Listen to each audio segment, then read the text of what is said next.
This is just going to be a quick intro before we get into the actual video. This is going to be a travel video, which is what I intend to do with this channel more frequently than not. I will do some videos that are more standard ASMR type videos, such as eating videos or reading, general whispering or tapping videos. But for the most part, I did want to sort of attempt to mesh somewhat of a travel vlog with an ASMR channel, and I don't know if that's been done before, and if it has, I probably haven't come across it, but that's something that I wanted to try to do with this channel, so this will be the first of those, and it's likely going to be a little rough, but I do intend to improve as I go forward with more videos and get more practice in.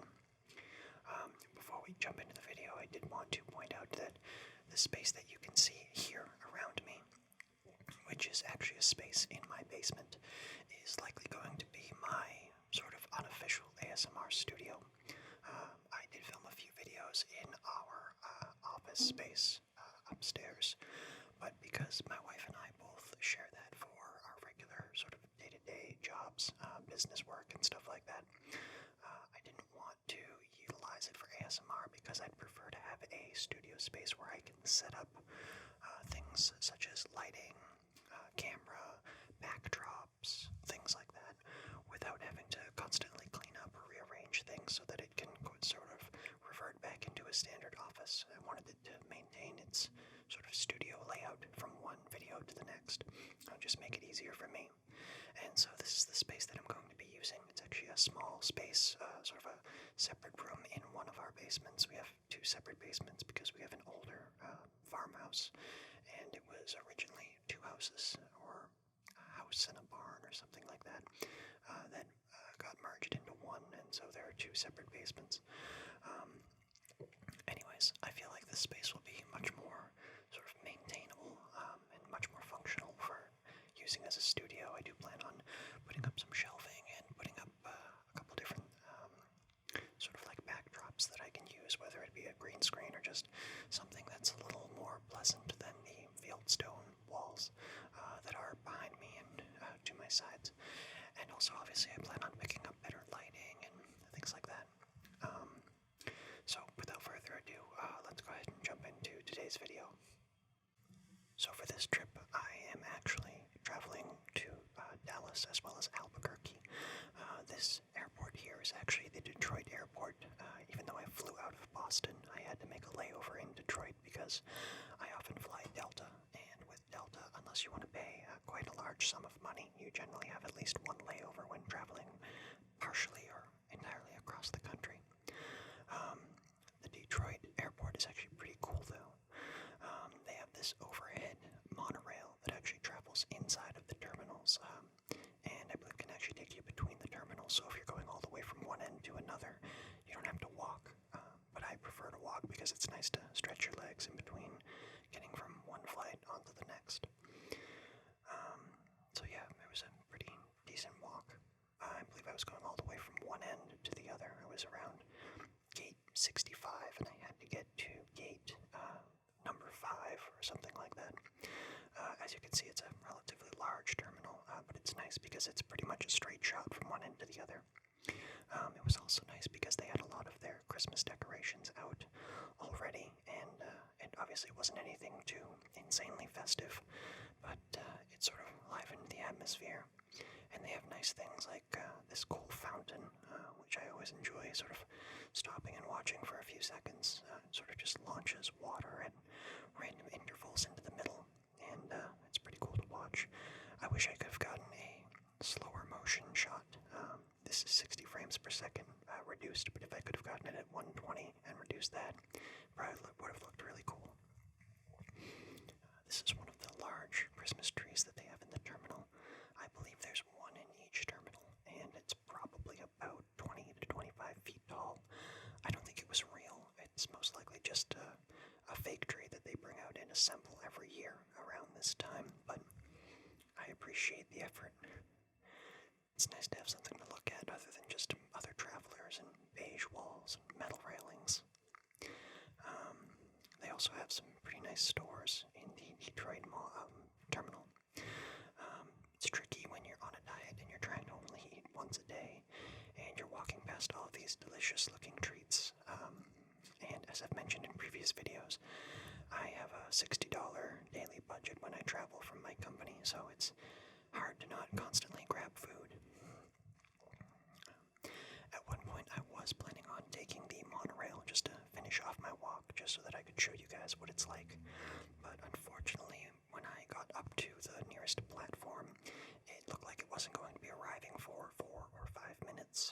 And since I was pretty much a 2 or 3 minute walk from my gate anyways, I figured there was no point standing around and waiting, so I decided to head back down from the platform and just finish the walk myself. I wanted to get some footage getting on and off of the plane, but it's tricky because you pretty quickly draw the attention of other passengers, and not everybody is comfortable with somebody filming using a large camera.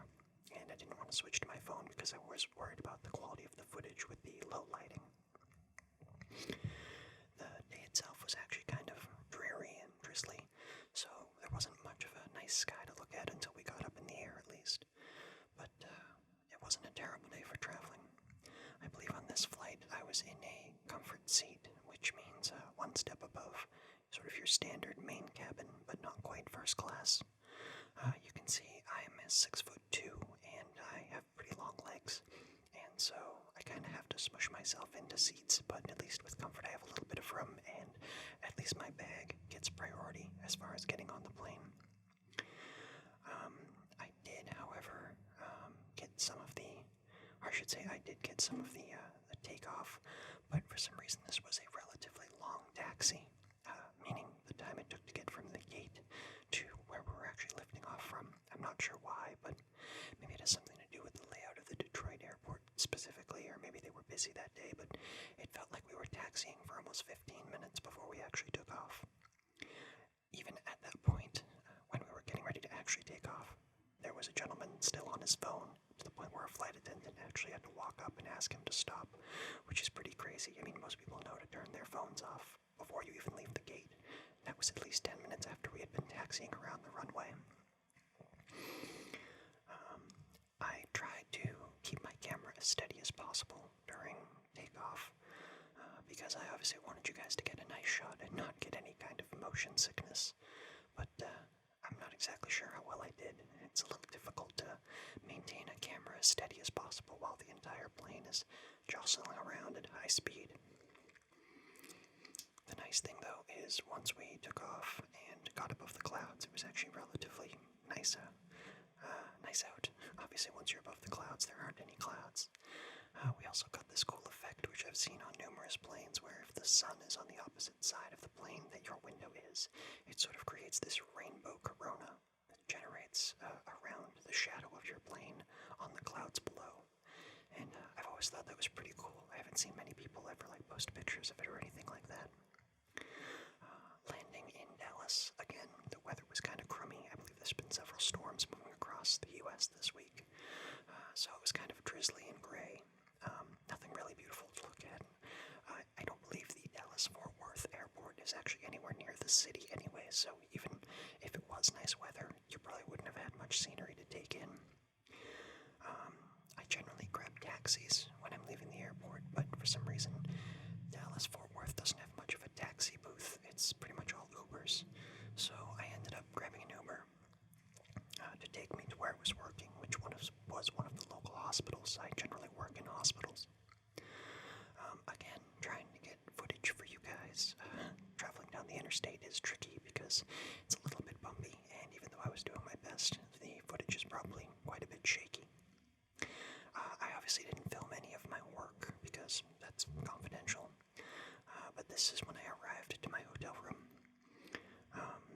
I usually stay in either Sheraton or Marriott hotels because at this point they're partnered, and because I travel so much, I also often get sort of bumped up to nicer rooms. This was a king-size suite, I believe. Nice large television and stuff like that. I also filmed an eating video in this room because I ended up getting Whataburger, which is a very common Texas or Southwest at least based burger fast food chain that is very popular in Texas. But unfortunately, my microphone didn't do a great job, so I've decided not to upload that video. I did my my best to recover the audio, but it just wasn't worth it. It was way too abrasive. There were way too many sounds, so it's just no good. I like getting these time lapses whenever I have a decent view out of a window. It's always cool to watch the clouds go by and stuff like that. This is pretty much the typical downtown Dallas view. This is a bit of a jump in time. This is actually the next day after I've already traveled to Albuquerque and completed my work. And this is the hotel room that I got put in there. This was a much more of an upgrade. This was actually almost like a small apartment. I chose the hotel specifically because it's nearest to my favorite barbecue place, which is Rudy's. If you haven't seen it, I have an eating video of me eating Rudy's barbecue in this room, so you should go check that out.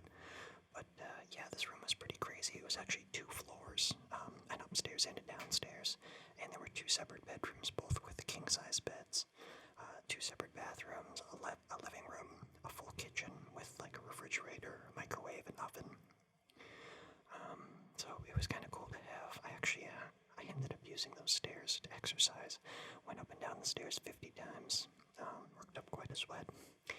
And although I thought it would be cool to stay upstairs because it felt kind of almost like that was the special part of the room, I actually ended up getting so tired by the end of the night that I passed out on the downstairs bed.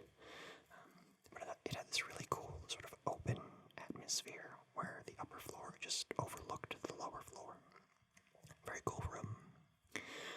Leaving Albuquerque, the Albuquerque airport generally does a good job of having these really cool sort of, I don't want to call them art exhibits, but exhibits nonetheless. Sometimes art, sometimes vehicles, sometimes aircraft. This time it was vehicles, and it was specifically lowrider cars and lowrider or custom motorcycles. And they're in the terminal, so they must drive them in, I assume. But I just wanted to give you guys a quick look at some of those since they were really, really cool. They were roped off, so I couldn't get in them or get close up of the interior or anything like that. But you can see from what I've got, they're actually really awesome. I want to say there were 2 or 3 cars and then probably half a dozen motorcycles. There were also a lot of these sort of tricked out lowrider bicycles. I'm guessing it's all part of sort of the culture in Albuquerque or in the greater Albuquerque area in New Mexico. And most of these had the names of the different shops or sort of groups that had built them or worked on them. Definitely people taking pride in what they've done. I'm guessing most of these are completely custom, probably used for different things like this or car shows, car clubs. So it's nice that they put the effort in the airport into having awesome displays like this for travelers to sort of stop and enjoy while they're rushing around the airports. Again, as opposed to just land floors and beige walls, other people running around with their luggage. And I want to say Albuquerque is one of the only airports that pretty much go all out like this and have these huge displays. I can't think of any other airports that do that.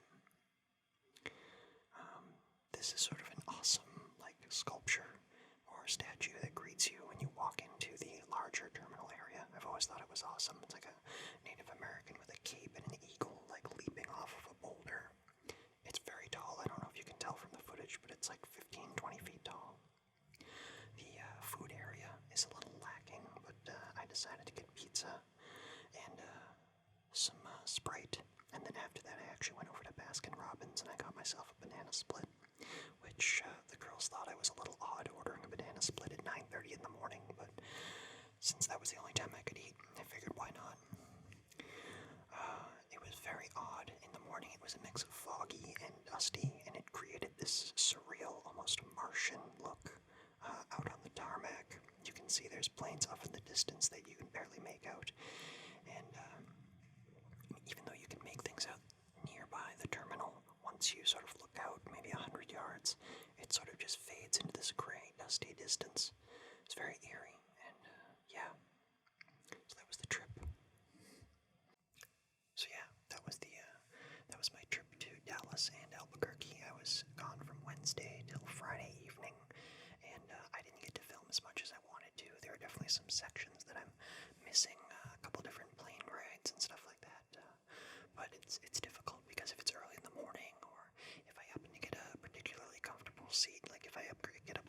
first class, which happens maybe 50% of the time, again, because I travel so much and I sort of have status with the airlines. I prefer to take that time to sleep and get a little bit of rest. I generally travel very early in the morning. I'll usually leave home around 3 a.m. and try to catch maybe a 5 o'clock flight. That's usually because I'm traveling from the East Coast to the West Coast, and I'm trying to get work done starting early in the morning, or at least prior to the afternoon, prior to noon anyways. And so when you're traveling that much, it's a 6-hour flight direct. It's maybe 8 hours with a layover, and to then have to try to fit work in the morning, it takes getting up early. And so if I get the chance to sleep on a flight, I like to take it. So obviously that means no footage, but I am going to work on it in the future. I'm going to work on sort of when I shoot, what I shoot, try to prioritize things that you guys might find interesting.